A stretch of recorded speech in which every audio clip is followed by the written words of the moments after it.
Rajpipla collector કચેરી ખાતે સંકલન સમિતિની મહત્વની બેઠક મળી હતી। તેમાં ડેડિયાપાડાના ધારાસભ્ય ચૈતર વસાવાએ નર્મદા જિલ્લાના 5 જેટલા મહત્વના પ્રશ્નો ઉઠાવ્યા હતા। તેનો જવાબ અધિકારીઓ આપી શક્યા ન હતા।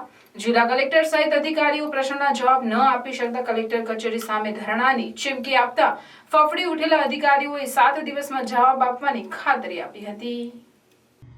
નર્મદા જિલ્લામાં પ્રાથમિક શાળાઓમાં પૂરતા ઓરડાઓ નથી। કાયમી શિક્ષણવાળી કેટલી શાળાઓ છે એ ઉપરાંત ચેકડેમ, જૂથ કુવા, ઉદ્વહન સિંચાઈ યોજનાનો નિવિદા વર્ક ઓર્ડર ક્યારે અને કઈ સંસ્થાઓને આપવામાં આવ્યો અને કેટલી રકમ ચૂકવી છે તથા ડેડિયાપાડા સાગબારા વર્ષ 2023-24ના આયોજનમાં કયા પદાધિકારી અને અધિકારીઓના કેટલા કામો મંજૂર કરવામાં આવ્યા છે તેની માહિતી માંગી હતી।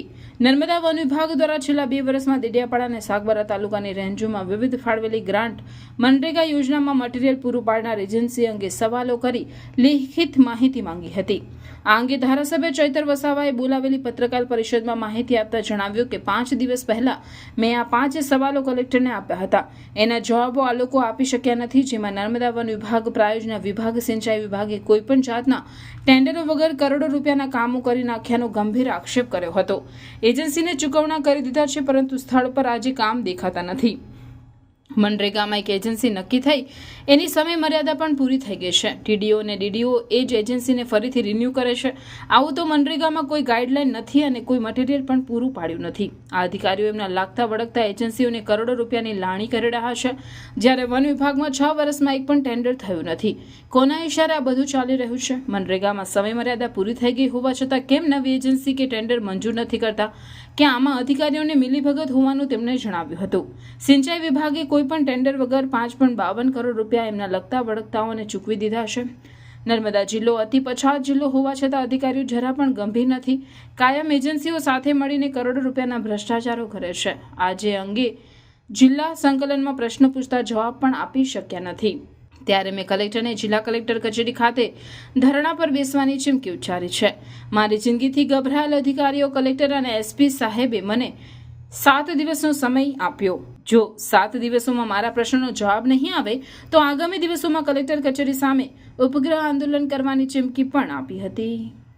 આજે નર્મદા જિલ્લા કલેક્ટરની અધ્યક્ષતાના સ્થાનમાં જિલ્લા સંકલન સમિતિની બેઠક હતી।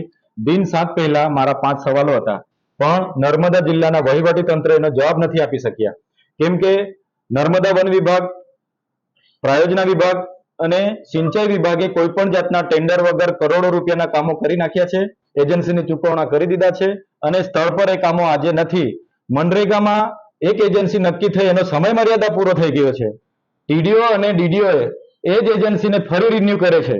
તો આવો તો મનરેગામાં કોઈ એવી ગાઈડલાઈન નથી અને પોતે મટીરિયલ પણ પૂરું નથી પાડ્યું, તો એમના લાગતા વળગતાઓની એજન્સીઓને આ અધિકારીઓ કરોડો રૂપિયાની લાહણી કરી રહ્યા છે। ત્યારે વન વિભાગમાં 6 વર્ષ દરમિયાન એક પણ ટેન્ડર નથી થયું, ત્યારે કોના ઇશારે આ બધું ચાલી રહ્યું છે? મનરેગામાં સમય મર્યાદા પૂરી થઈ તો કેમ નવી એજન્સી નવું ટેન્ડર નથી કરતા?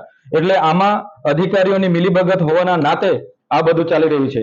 સિંચાઈ વિભાગે કોઈ પણ ટેન્ડર વગર 5,52,00,000 રૂપિયા એમના લાગતા વળગતાઓને ચૂકવી દીધા। તો નર્મદા જિલ્લો એ અતિ પછાત જિલ્લો હોવા છતાં અધિકારીઓ જરા ગંભીર નથી, કાયમ એજન્સીઓ સાથે મળીને કરોડો રૂપિયાના ભ્રષ્ટાચારો કરે છે। ત્યારે આજે જિલ્લા સંકલનમાં મને એ લોકો જવાબ પણ નથી આપી શક્યા, ત્યારે મેં ત્યાં ધરણા પર બેસવાની ચીમકી ઉચ્ચારી એટલે એસપી સાહેબ અને કલેક્ટર સાહેબે 7 દિવસનો સમય આપ્યો છે। અગર 7 દિવસમાં યોગ્ય નિર્ણય નહીં આપશે તો તમામ લોકોની સાથે રહીને આવનાર દિવસોમાં અમે ઉગ્ર આંદોલન કલેક્ટર કચેરીની સામે કરીશું।